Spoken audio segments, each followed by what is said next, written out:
अस्सलाम वालेकुम। Maths and NTS tricks में आपको खुशामदीद कहते हैं। तो आज पीएसटी, सीटी, डीएम, पीटी, जेईएसटी के लिए बहुत ही इंपॉर्टेंट एमसीक्यूज़ लेकर आए हैं, ईटा, एनटीएस, एफटीएस वगैरह के लिए। तो चलो स्टार्ट कर लेते हैं। यहाँ पर आपके पास 0 + -1 + -2 और 3 और +1 इस called set of natural number है, होल नंबर है, प्राइम नंबर्स हैं और इंटीजर्स हैं। तो यहाँ पर अगर आपके पास यानी +-1 +-2 और +-3 यानी प्लस वाली वैल्यूज़ भी हो, नेगेटिव वाली और साथ ज़ीरो हो, तो इसको हम क्या कहते हैं? इंटीजर कहते हैं। लेकिन इसके साथ और भी जो नंबर्स आते हैं उसके बारे में भी अक्सर पूछा जाता है, तो चलो उसको भी वन बाय वन एक्सप्लेन कर ही लेते हैं। तो यहाँ पर अगर नेचुरल नंबर का आपसे पूछ लें तो सेट ऑफ नेचुरल नंबर 1 से स्टार्ट होता है। कुदरती एदाद 1 2 3 4 5 6 7 +100 और यहाँ पे सेट ऑफ होल नंबर सही एदाद या मुकम्मल एदाद का सेट इनसे तभी मुकम्मल होंगे जब उसमें आप ज़ीरो को ऐड करेंगे। तो 0 1 बाकी वही नेचुरल नंबर्स हैं लेकिन सिर्फ ज़ीरो को ऐड किया गया है। आगे है हमारे पास यहाँ पर सेट ऑफ इंटीजर्स। इंटीजर्स क्या होते हैं? यानी प्लस वाली वैल्यूज़ और नेगेटिव जो इवन नंबर्स होते हैं और आपके पास जो ऑड नंबर्स होते हैं वो दोनों इसमें शामिल होते हैं और साथ यानी ज़ीरो यानी होल नंबर। ठीक है, इस ज़ीरो भी आप साथ मिलाएंगे तो यही इंटीजर और यही हमारे पास एमसीक्यूज़ में भी यही आया था। नेक्स्ट मज़ीद कुछ सेट्स हैं हमारे पास।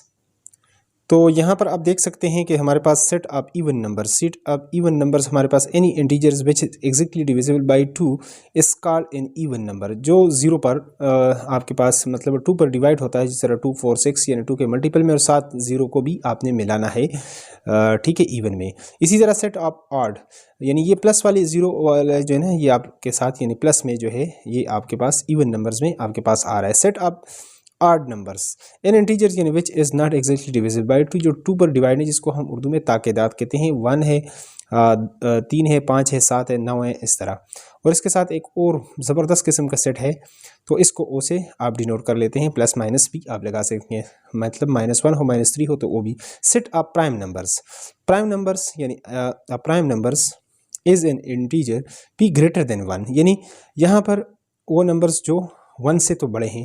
1 न प्राइम नंबर है न कंपोजिट है, इसलिए ये इसमें शामिल है। Whose only positive divisor are यानी 1 एंड p प्राइम नंबर्स। यहाँ पर आपके पास जो प्राइम नंबर्स होते हैं वो सिर्फ अपने आप के ऊपर और 1 के ऊपर डिवाइड होते हैं। जिस तरह 2 है, 2 वाहिद आपके पास इवन नंबर्स हैं जो प्राइम नंबर है। बाकी सारे इसके अंदर आड नंबर आएंगे, लेकिन कौन से आड नंबर आते हैं? सारे आड नहीं है। ठीक है, 3 है, 5 है, 7 है, लेकिन अब 9 यहाँ पर नहीं है। 9 चूँकि कंपोजिट नंबर है कि उसके आपके पास यानी 1 पर भी डिवाइड होता है, 3 पर भी और 9 उसके आपके पास जो फैक्टर होते हैं वो 2 से ज़्यादा हैं।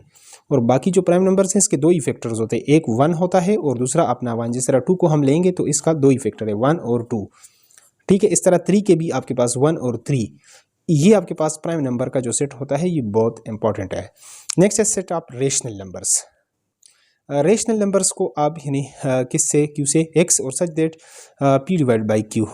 ठीक है, जो आपके पास फ्रैक्शन में जो नंबर आप लिख सकते हैं वो आपके पास rational p and q belonging to z, q not equal to 0। q 0 नहीं हो सकता क्योंकि डिनोमिनेटर में अगर नीचे 0 हो जाए तो ऐसा कोई नंबर नहीं है जिसको 0 के साथ मल्टीप्लाई करके ये आ जाए तो अनडिफाइन आएगा।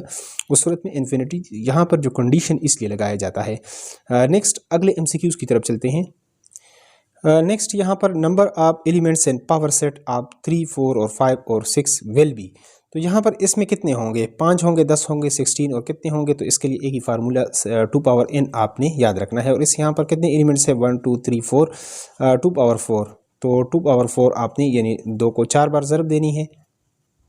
तो यहाँ पर 2 दूनी 4, 4 दूनी 8, 8 दूनी 16, तो यहाँ पर 16 आना चाहिए। और 16 आप देख सकते हैं यहाँ पर आपके पास ऑप्शन सी में मौजूद है, तो यही हमारे पास क्या है? इसका करेक्ट आंसर है। नेक्स्ट यहाँ पर A belonging to A stands for, ये किस लिए होता है? ये ए इज़ मेंबर है आप ए, या ए बिलोंगिंग टू ए यानी ए जो है किसी सेट में वो ए से जो है जो आपके पास एलिमेंट है सेट ए से ये बिलोंग कर रहा है। ऑप्शन ए हमारे पास इसमें करेक्ट आंसर है। According to De Morgan law, De Morgan law को आपने अच्छे तरीके से याद रखना है। अगर A union B whole complement है तो यहाँ पर होगा क्या? ए के ऊपर भी कंप्लीमेंट आएगा, बी के ऊपर भी कंप्लीमेंट, लेकिन यहाँ पर यू है तो यहाँ पर इंटरसेक्शन हो जाएगा। यहाँ पर ये चीज़ें आपने याद रखनी है। और यहाँ पर अगर ऐसा हो A intersection B whole complement हो तो फिर आपके पास ए कम्प्लीमेंट, लेकिन ये इसको यू में हो जाएगा बी कम्प्लीमेंट। इसके दो ही रूल्स होते हैं, तो दोनों को आपने याद रखना है, डी मॉर्गन लॉ। अक्सर इससे भी एमसीक्यूज आ जाता है। नेक्स्ट है डिस्ट्रीब्यूटिव प्रॉपर्टी। यहाँ पर डिस्ट्रीब्यूटिव प्रॉपर्टी आप union our intersection is represented by, ये भी अक्सर डिस्ट्रीब्यूटिव प्रॉपर्टी। तो चलो शॉर्ट सा इसको सॉल्व कर लेते हैं यहाँ पर। तो यहाँ पर आपने दो बातों को याद रखना है। यहाँ पर डिस्ट्रीब्यूटिव प्रॉपर्टी का इन्होंने पूछा हुआ है, तो चलो उसको हम कर लेते हैं। लेकिन डिस्ट्रीब्यूटिव प्रॉपर्टी दो तरीके से है। Distributive law of union our intersection, यहाँ पर पहला जो प्रॉपर्टी है आपके पास यहाँ पर डिस्ट्रीब्यूटिव प्रॉपर्टी पी से आ गया प्रॉपर्टी, या डिस्ट्रीब्यूटिव लॉ आ गया, या प्रॉपर्टी मर्जी है, एल से इसको डिनोट करें, या प्रॉपर्टी से आप यूनियन अवर इंटरसेक्शन, ये आपके पास इंटरसेक्शन आ गया। ठीक है, तो चलो इसको हम कर लेते हैं कि ये किस तरीके से होगा। और एक डिस्ट्रीब्यूटिव प्रॉपर्टी या law of intersection over union हो जाएगा, दूसरे में आपके पास यूनियन, यहाँ पर आपके पास ये इंटरसेक्शन आ जाएगा अवर, और ये अवर होगा यूनियन के ऊपर। तो जो हम दोनों को एक्सप्लेन कर लेते हैं यहाँ पर, पहले इसको और इसको, दोनों को।